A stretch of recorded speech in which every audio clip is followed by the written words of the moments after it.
आज से महाकुंभ शुभारंभ हो चुका है। प्रधानमंत्री और उत्तर प्रदेश के मुख्यमंत्री योगी आदित्यनाथ ने ट्वीट कर सभी को बधाई दी है। वहीं दूसरी तरफ कुंभ पर सियासत थमने का नाम नहीं ले रही है। एक तरफ नगीना से सांसद चंद्रशेखर आजाद ने बयान दिया था कि कुंभ में वही जाता है जो पाप किया होता है, यानी कि पाप धुलवाने कुंभ में जाते हैं। तो इस पर खूब बवाल हुआ था, चारों तरफ से बयान उनकी जो है विरोध हुआ था। तमाम बीजेपी के नेता ने कहा था कि चंद्रशेखर जो है खुद रावण है, इसलिए वो मेले में नहीं जाते और ना ही हिंदुइज्म में आस्था रखते हैं। अब उसी को लेकर जो है शंकराचार्य, उनसे भी सवाल पूछा गया। ये सबसे पहले ये सुन लीजिए, इनका जो बाइट है वो क्या कह रहे हैं, फिर मैं चंद्रशेखर आजाद जो है वो कह रहे हैं कि यहाँ पर वही आएंगे जिन्होंने पाप किए हों। किसी के ऊपर भी कुछ भी आरोप लगा दोगे आप। चंद्रशेखर जो है वो कितनी बढ़िया बात कह रहे हैं। वो कह रहे हैं कि वहाँ जो लोग गए हैं वो सब पाप धोने गए हैं। क्या गलत कह रहे हैं, एकदम सही है। यहाँ पर आने से पाप धुलता है। आएंगे वो समझते नहीं होंगे कि हम पापी हैं, वो पाप मुक्त हैं, तो हम उनका अभिनंदन करते हैं। देखिए, तो सुना आपने, रिपोर्टर पूछता है, चंद्रशेखर आजाद कह रहे हैं कुंभ में वही आएंगे जो पाप किए हैं, यानी कि जो उन्होंने बयान दिया था।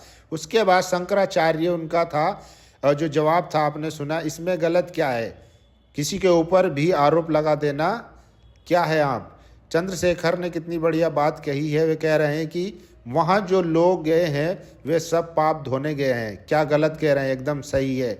यानी कि पहले देखिए, आप लोगों को भी सुना होगा कि मैं गंगा में जाऊंगा, पाप करूंगा, गंगा में डुबकी लगाने के बाद मेरे पाप धुल जाएंगे। तो वो जो एक परंपरा थी उसी की बात कही थी चंद्रशेखर ने, जिसका शंकराचार्य जो है समर्थन कर रहे हैं। अब इसके बाद देखिए, चंद्रशेखर आजाद ने कुंभ पर सवाल उठाए हैं। जिस तरीके से 6 महीने के अंदर एक रेतीली जगह पर पूरा गांव बसा दिया गया था, जितना बड़ा आयोजन किया गया है, उस पर सवाल उठाए हैं। कुंभ की जो तस्वीरें हैं वो ट्वीट की हैं। देखिए, तस्वीरें आप देख सकते हैं किस तरीके से गंगा किनारे और ये सब बनाया गया है, उसी को उन्होंने ट्वीट करके कहा है। सरकार के पास इतनी शक्ति होती है कि जब सरकार ठान लेती है तो असंभव कार्य भी संभव हो जाते हैं। 6 महीने में रेत पर इस तरह एक शहर बसाना भी इसी शक्ति का उदाहरण है, जो दर्शाता है कि अगर सरकार चाहती है तो किसी भी बड़ी चुनौती का समाधान किया जा सकता है।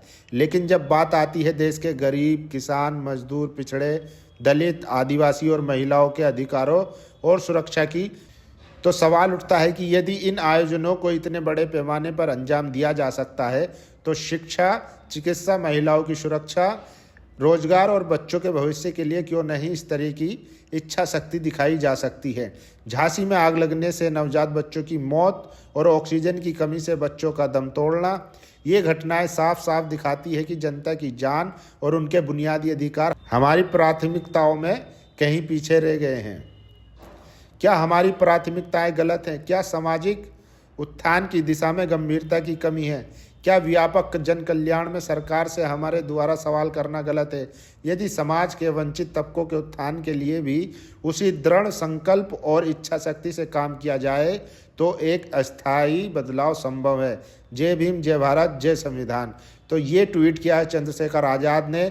इन्होंने पूरे कुंभ के आयोजन पर ही सवाल उठा दिए हैं कि आखिर जब 6 महीने की तैयारी में इतना बड़ा आयोजन किया जा सकता है तो क्या वजह है कि दलित, पिछड़ा, गरीब, मजदूर, किसान, इन सब के लिए कोई काम नहीं किया जाता, उनकी सुरक्षा के लिए काम नहीं किया जाता है।